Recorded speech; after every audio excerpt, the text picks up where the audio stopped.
வாழ்க்கையை கட்டுகிற தீர்க்க தரிசனங்கள், குடும்பத்தை கட்டுகிற தீர்க்க தரிசனங்கள், இடிந்து போனதை கட்டுகிற தீர்க்க தரிசனங்கள் தீர்க்க தரிசனுடைய இருதயத்திலும் வாயிலும் இருக்கும். உண்மையான தீர்க்க தரிசி யார் என்பது தெரியுமா?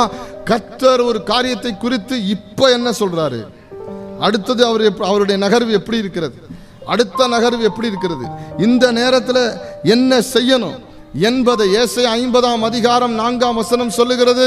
காலை தோறும் எழுப்பி இளைப்படைந்தவனுக்கெல்லாம் வார்த்தையை சொல்லு. ஏசாயாவை தயார் பண்றார். ஆமேன் சொல்லுங்க. வசனம் சொல்லுகிறது, சகரியாவும் ஆகாயும் தீர்க்க தரிசனம் சொல்லி வந்தபடினால் அவர்களுடைய காரியம் கைகூடி வந்தது. வசனம் சொல்லுகிறது, பரலோகத்தின் தேவனானவர் காரியங்களை கைகூடி வர பண்ணுவார். ஆமென். உங்கள் காரியங்களை கர்த்தர் தம்முடைய இரக்கத்தினால் கைகூடி வர பண்ணுவார். ஆலயம் கட்டி கட்டினார்கள், இடிந்தது, பிரச்சனை பண்ணாங்க.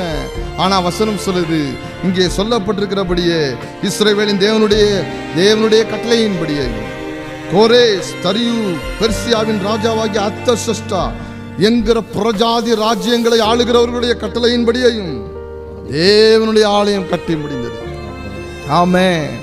எந்த நபர்கள் ஆலயங்களை இடித்துக் கொண்டிருக்கிறார்களோ அவர்களை கொண்டே கர்த்தர் இந்த பூமியிலே, இந்த இந்தியாவில் ஆலயங்களை கட்டுகிற ஒரு நாள் வரும்.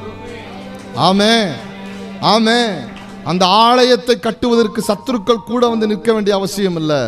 அந்த ஆலயத்தை கட்டுவதற்கு கர்த்தர் செருபாபேல்களை இங்கே வைத்திருக்கிறார், தேடிக் கொண்டிருக்கிறார்.